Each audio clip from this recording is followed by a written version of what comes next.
توفیق دے, کہنے سننے سے زیادہ ان باتوں پر عمل کرنے کی توفیق دے. وآخر دعوانا الحمدللہ رب العالمین. السلام ورحمۃ اللہ وبرکاتہ. الحمد لله رب العالمين والصلاة والسلام على سيد الأنبياء والمرسلين وعلى آله أصحابه أجمعين.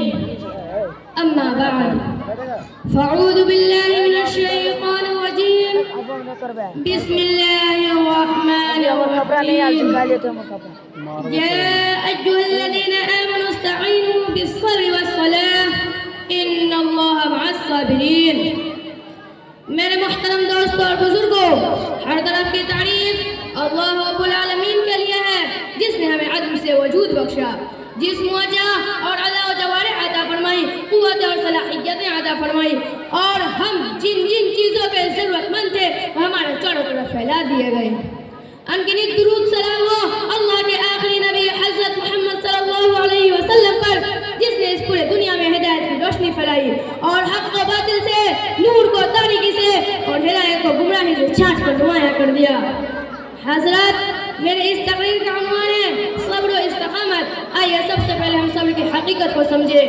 اللہ تعالی رحمان و رحیم یعنی بہت بڑا مہربان نہایت رحم والا ہے, اور یہ ناقابل تردید حقیقت ہے کہ جس طرح اس کی قدرت لامحدود ہے اسی طرح اس کی رحمت بھی لامحدود ہے. میرے محترم دوستوں اور بزرگوں, بخاری شریف کی مشہور روایت ہے کہ رسول اللہ صلی اللہ علیہ وسلم نے فرمایا, بنی اسرائیل میں ایک شخص تھا جس کی پوری زندگی قتل و خونریزی میں گزرا تھا, یہاں تک کہ اس نے 99 آدمیوں کو قتل کر ڈالا, لیکن اس کے دل میں ندامت کا احساس پیدا ہوا اور وہ اپنے ان بھیانک گناہوں کو سوچ کر طرف اٹھا. ایک راہب سے اپنا مسئلہ پوچھا کہ کیا میرا توبہ قبول ہو سکتا ہے؟ اس نے جواب دیا ہرگز نہیں. اس نے غصے میں آ کر اس راہب کو بھی قتل کر دیا. اسی طرح کل 100 خون فروغ ہو گئے. اب وہ اور زیادہ پچھتایا اور پھر ایک راہب سے اپنے گناہوں کے بارے میں پوچھا.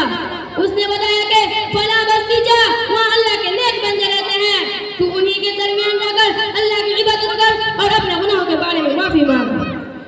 وہ اس بستی کی طرف چلا, لیکن اسے راستے میں ہی موت آ گئے. وہ کوشش کرنے لگا کہ کسی صورت سے بھی میں اپنے آپ کو وہاں پہنچا دوں. پھر اس کی روح پرواز کر گئی اور وہ کوشش کرنے کے باوجود اس بستی تک نہیں پہنچ سکا.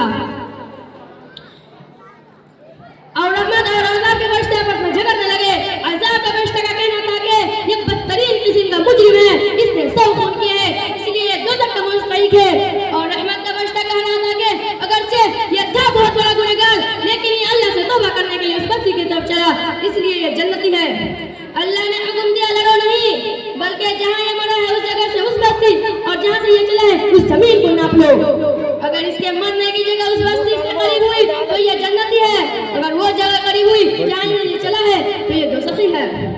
اللہ تعالیٰ نے اس بستی کو حکم دیا کہ وہ اس کے مرنے کی جگہ سے قریب ہو جائے. جب زمین ناپی گئی تو وہ اس بستی سے ایک بالشت قریب تھا, پھر اسے بخش دیا گیا. یہ ہے میرے رب کی رحمت. بندہ اللہ کے در پر آ کر دیکھے, اس کی رحمت کو آزما کر دیکھے. بندے کے آنے میں دیر ہے, اس کی راضی ہونے میں دیر نہیں ہے, لیکن بندے کا اللہ کے راستے پر آ جانا کمال کی بات نہیں. کمال کی بات تو یہ ہے کہ وہ اس بات پر کبھی بھی قدم ہو جائے, چاہے اسے طرح طرح کی صعوبتوں اور دشواریوں کا سامنا کرنا پڑے. یہی صبر ہے. صبر کے لفظی معنی روکنے اور باندھنے کے ہیں. اسلامی اصطلاح میں صبر کا لفظ اپنے وسیع ترین مفہوم میں استعمال کیا ہوا ہے. مطلب نہ حق میں آنے والی دشواریوں کو جھیل لینا, حق اور صداقت پر ثابت قدم رہنا. مطلب نہ حق میں آنے والی دشواریوں کو جھیل لینا, حق اور صداقت پر ثابت قدم رہنا. اس کے رضا کے لیے اپنا وقت, اپنی قوتیں, اپنی محنتیں, حتیٰ کہ دانے پر اپنا جان تک قربان کر دینا, اپنا جان تک قربان کر دینا, یہی صبر ہے. دشمنان حق کے مظالم کو مردانگی کے ساتھ برداشت کرنا اور اس فائدے اور لذت کو چھوڑ دینا جو حرام طریقوں سے پہنچے. دین کو سر بلند کرنے کی جدوجہد میں ہر قسم کی مصائب اور تکلیف کو سہ لینا. شیطان کی تمام ترغیبات اور نفس کی ساری خواہشات کو ٹھکرا کر فرض کو بچا لینا, کیونکہ اسلامی زندگی کا صبر اسلامی زندگی کا خوراک ہے. جس طرح بغیر خوراک کے کوئی جاندار زندہ نہیں رہ سکتا, اسی طرح بغیر رائے حق کا جذبات پیدا کیے بغیر کوئی رائے حق کا مسافر نہیں بن سکتا. دراصل ایمان کے راستے پر قدم رکھتے ہی مومن کا صبر کا امتحان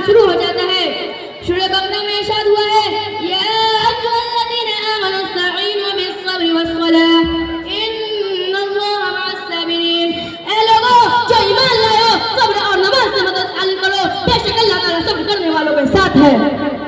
یہ آیت کھلے طور پر بتاتی ہے کہ صبر نماز کے ساتھ صبر وہ کامیابی کی کنجی ہے جس کے بغیر کوئی شخص کسی مقصد میں کامیاب نہیں ہو سکتا. یہی وجہ ہے کہ قرآن کریم میں مختلف مقامات پر اللہ تعالیٰ نے اپنے نبی صلی اللہ علیہ وسلم کو صبر کی توفیق عطا فرمائی. اور آخر میں دعا ہے کہ اللہ تعالیٰ ہم سب کو کہنے سننے سے زیادہ اس پہ عمل کرنے کی توفیق عطا فرمائے. اور یہ بھی دعا ہے کہ صبر کی توفیق عطا فرمائے. وآخر دعوانا الحمد للہ رب العالمین. السلام علیکم. ماشاء اللہ.